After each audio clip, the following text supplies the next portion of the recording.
नमस्कार दोस्तों, इस वीडियो में हम अभी यूपी त्रिपल एससी में सहायक बोर्ड टेक्नीशियन का एग्ज़ाम हुआ है, उसकी आंसर की आपको प्रोवाइड करने वाले हैं कंप्यूटर की, चूँकि इसमें 15 क्वेश्चन कंप्यूटर के आए थे। और ये जो क्वेश्चन है अगर आप इसको देख लेते हैं तो आपको आने वाली जो भी वैकेंसियाँ हैं लोअर पीसीएस की, इसके अलावा एचजीटीए की, तो उसमें भी आपको फ़ायदा मिलेगा। ठीक है, क्या हुआ यहाँ पर, कैसे कैसे क्वेश्चन आए हैं, कैसा पैटर्न बदला गया है, क्या है लेवल, आपको हम सारी चीज़ें बताएंगे। ठीक है, चलिए शुरू करते हैं। अगर आप पूरा वीडियो देखेंगे तो आपको काफ़ी सारे क्वेश्चन की यहाँ पे जानकारी होगी, चूँकि हम अतिरिक्त एक्टिविटीज़ में हम बताएंगे। ठीक है, बात करें यहाँ पे सबसे पहले क्वेश्चन की, तो पूछा गया है, ये क्वेश्चन मेमोरी से है, 1 किलोबाइट यानी कि 1 केबी में कितने बाइट्स होते हैं। ठीक है, तो 1 केबी में पूछा गया है, 1 केबी में 1024 बाइट्स होते हैं। ठीक, अगर पूछता एक बाइट्स में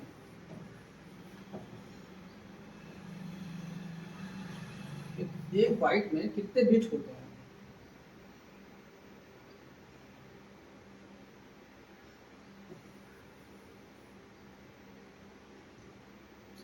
अगर एक बाइट में पूछता कितने बिट होते हैं तो एक बाइट में 8 बिट होते हैं। अगर पूछता यहीं पर एक निबल में, तो एक निबल में 4 बिट होते हैं। ठीक है, सबसे छोटी यूनिट आपकी यही होती है, लेकिन यहाँ पूछा क्या गया था, 1 केबी में कितने बाइट, तो 1024। अगर पूछता 1 एमबी में कितने केबी, तो 1024 केबी। अगर पूछता 1 जीबी में कितने एमबी, तो 1024 एमबी। ठीक है, जो आप लोग यूज करते हैं 1.5 जीबी डेली, उसमें होता है 1536 एमबी। ठीक, 1024 से गुणा करेंगे 1.5 को, तो यही जाएगा। तो यहाँ पर सही आंसर डी वाला होगा, 1024 बाइट्स। फिर समय के साथ रुझानों को दर्शाने के लिए कौन सा चार्ट यूज होता है, तो समय के साथ बदलते हुए पैटर्न को दिखाने के लिए हम लोग यूज करते हैं लाइन चार्ट का। ठीक है, बार चार्ट का यूज होता है दो डेटा के बीच या दो लोगों के बीच या दो डेटा के बीच, दो मैटर के बीच तुलना करना हो अगर आपको। ठीक है, तो कंपैरिजन के लिए हम लोग यूज करते हैं बार चार्ट को। अब यहाँ पर देखिए ये चार्ट है, कैसा चार्ट है, लाइन चार्ट है, और इसमें तुलना की गई है दो स्टूडेंट के मार्क्स की। एक स्टूडेंट है, इसका नाम अंकित है, दूसरा है दीपांशु। ठीक है, अब एक का देख सकते हैं डेटा, पहले हाई स्कूल में 75 नंबर थे, 75% थे, फिर 12th में 60 हुआ, उसके बाद उसका 55 हो गया। दूसरा कैंडिडेट है, पहले 33 था, फिर उसका 52 हुआ, फिर बढ़ते से 80 हो गया। तो एक का यहाँ पर देखा जाए तो वृद्धि हो रही है, बढ़ रहा है, दूसरा यहाँ पर डाउन हो रहा है, घट रहा है।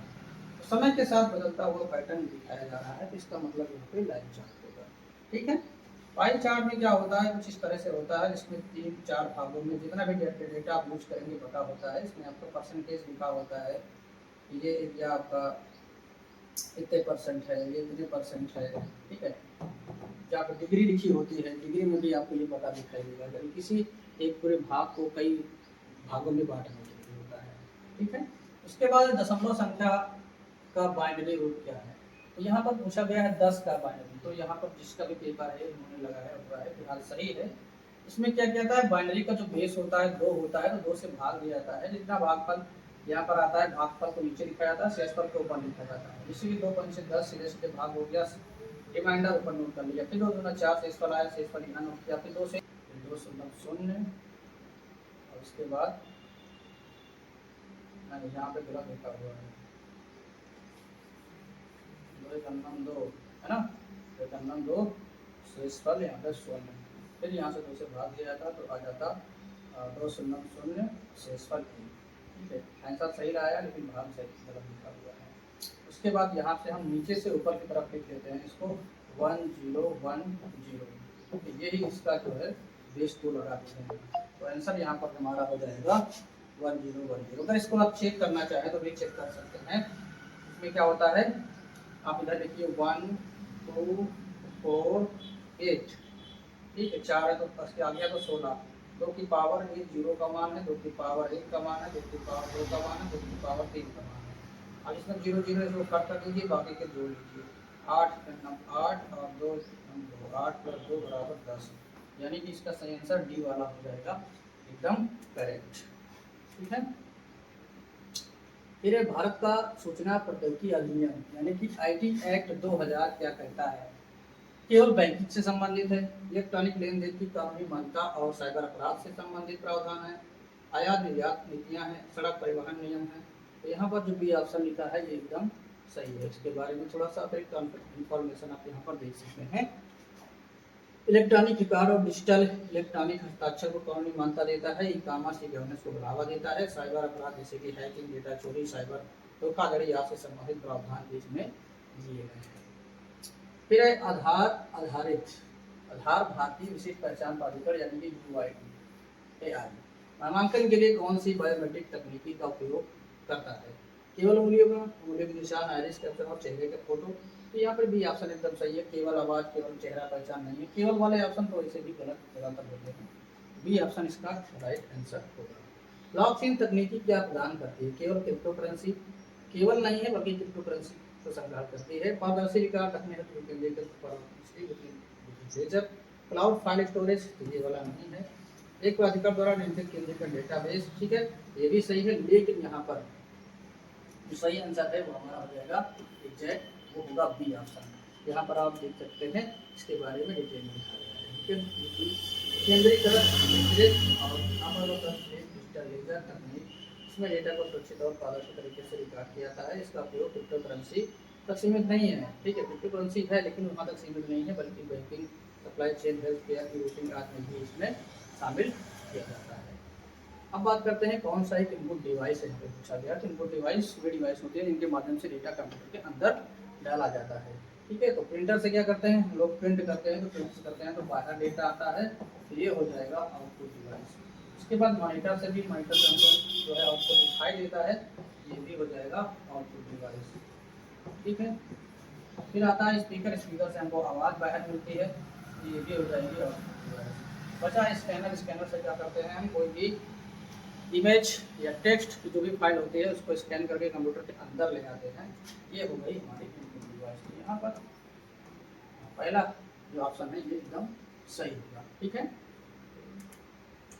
बाइनरी संख्या पद्धति, वैसे तो ये देखा जाए तो इनपुट डिवाइस वाला बहुत ही सरल क्वेश्चन पूछा गया है, लेकिन इसमें भी जो स्कैनर ऑप्शन दिया है इस वजह से काफ़ी लोग कंफ्यूज हो जाते हैं। बाइनरी संख्या पद्धति किस बेस का उपयोग करती है? मैंने इससे पहले बताया है, बाइनरी संख्या पद्धति बेस 2 का उपयोग करती है। क्यों? क्योंकि बाइनरी में 2 संख्याओं का यूज होता है, 0 और 1 का। और बेस 10 ये कौन सा होता है? डेसिमल, दशमलव संख्या पद्धति। इसमें 0 से लेकर के 9 तक की संख्याओं का यूज होता है। ठीक है, ये दशमलव संख्या पद्धति हो गई। बेस 8 ये हो गई ऑक्टल, अष्ट दशमिक संख्या प्रणाली। इसमें क्या होता है? 0 से लेकर के 7 तक की संख्याओं का यूज होता है। उसके बाद नंबर आता है हेक्साडेसिमल। इसमें क्या होता है? इसको बोलते हैं हेक्सा डेसिमल नंबर सिस्टम। ठीक, इसमें होता है 0 से लेकर के 9 तक की संख्याएं हो जाएंगी। ठीक, ये हो गए 10 अंक। इसके बाद 6 अंक यूज होते हैं, तो ए से लेकर के यहाँ पर एफ तक के इंग्लिश अल्फाबेट, 0 से 9 तक के आपके नंबर। टोटल ये हो जाएंगे 10 और ये हो जाएंगे 6, टोटल 16 संख्याएं इसमें यूज होती है। ठीक है, ये हो गया आपका नंबर सिस्टम।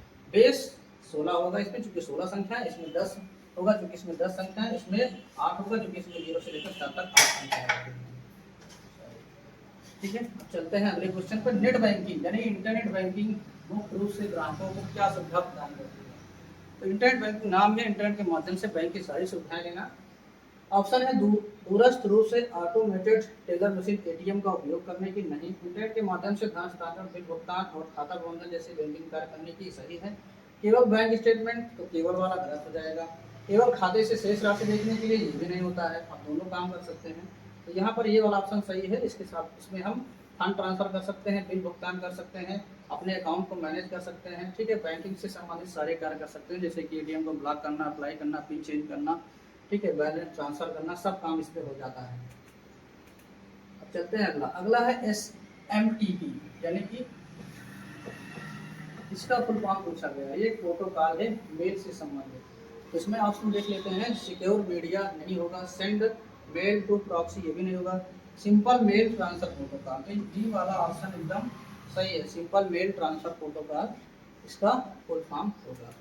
ठीक है, फिर है HTTP यानी कि हाइपर टेक्स्ट ट्रांसफर प्रोटोकॉल, तो यहाँ पर डी ऑप्शन इसका सही हो जाएगा। ठीक है, इंटरनेट यानी प्रोटोकॉल से संबंधित यहाँ पर दो सवाल, दो क्या इससे ज़्यादा आ गए हैं। ठीक है, IP वर्जन 4 अभी आएगा, वो भी प्रोटोकॉल सही है। एक ही चैप्टर से काफ़ी सारे सवाल यहाँ पर आए हुए हैं। अब अगला है MS एक्सेल को कोई भी सूत्र, MS एक्सेल में कोई भी सूत्र किस चिन्ह से प्रारंभ होता है, यानी अगर आप कोई फार्मूला लिखने जा रहे हैं तो कौन सा चिन्ह यूज करेंगे, तो उसमें हम यूज करते हैं इक्वल का साइन। बिना बराबर का यूज किए आप कोई भी फार्मूला कैलकुलेट नहीं कर पाएंगे। ठीक है, सम लिखना है, मैक्सिमम लिखना है, मिनिमम लिखना है, तो आप यहाँ पर बराबर का साइन आगे लगाएंगे। कुछ भी आपको जोड़ना है तो भी आप बराबर का साइन लगाएंगे, तो भी ऑप्शन यहाँ पर सही रहेगा। उसके बाद है प्रत्येक वैध ईमेल पते में कौन सा चिन्ह अनिवार्य होता है। अगर आपको एक वैलिड ईमेल एड्रेस लिखना है तो उसमें @ साइन कंपलसरी होगा, बिना इसके नहीं होगा। जैसे कि हमारा मान लो है ड्रीम कंप्यूटर, ठीक, ड्रीम कंप्यूटर फॉर यू, फिर है @gmail.com। तो ये वाला पार्ट हमारा हो गया डोमेन का, ये हमारा हो गया यूजर नेम का। ठीक है, दोनों को ये अलग करता है @ ये कंपलसरी है। यहाँ पर आप कुछ भी हो सकता है, @yahoomail.com, आउटलुक, कुछ भी हो सकता है, चेंज हो सकता है, लेकिन ये जरूर रहेगा। ठीक है, ये भी बदल सकता है, ये भी बदल सकता है, लेकिन @ जरूर रहेगा। तो यहाँ पर हमारा बी ऑप्शन एकदम सही हो जाएगा। उसके बाद है सेक्शन में कौन सा फलन यानी कि फंक्शन किसी श्रेणी यानी रेंज में सबसे बड़ा मान लौटाता है। तो यहाँ पर देखिए चारों सम तो हम जोड़ने के लिए करते हैं। ठीक, कोई भी मैटर है, कोई भी डाटा है, उसको सम निकालना है, उसका पूरा टोटल निकालना है, तो हम जोड़ने के लिए इसका करेंगे। काउंट क्या करता है, जैसे कि मान लो 5 संख्या, 10 संख्या, 20 लोग हैं, उसमें से काउंट करना है नंबर को, तो ये नंबर की काउंटिंग के लिए यूज होता है, सिर्फ जोड़ने के लिए नहीं, नंबर काउंटिंग के लिए। एवरेज का यूज होता है औसत निकालने के लिए, जैसे कि 5 लोग 10 लोग में से औसत बीच का निकालने के लिए। मैक्स का यूज होता है यहाँ पर सबसे बड़ा मान लौटाने के लिए, मैक्स का यूज करते हैं। ठीक है, तो ये अधिकतम मान लौटाता है। इसी का एक उल्टा होता है मिन फंक्शन, वो न्यूनतम मान लौटाता है। सबसे छोटी संख्या मिन से, मैक्सिमम से सबसे बड़ी संख्या, एवरेज से औसत, काउंट से काउंट, सम से जोड़ने के लिए। ठीक है, इसके बाद है लास्ट क्वेश्चन है शायद, एक IPv4 एड्रेस होता है, कितने बिट का होता है। ठीक है, IPv4 इसका पूरा नाम है IP वर्जन 4। ठीक है, इसका जो एड्रेस होता है वो होता है 32 बिट का। ठीक, ये 4 भागों में बटा होता है कुछ इस तरह से, जैसे कि 162.132.110.0, इस तरह से रहता है। ठीक है, इस तरह से जो एड्रेस होता है ये IP एड्रेस होता है। और इसमें ध्यान देना होता है कि 0 से लेकर के मैक्सिमम 255 तक इसमें अंक होंगे, इससे अधिक इसमें अंक नहीं होंगे। ठीक है, इसका जो एड्रेस होता है 32 बिट का होता है।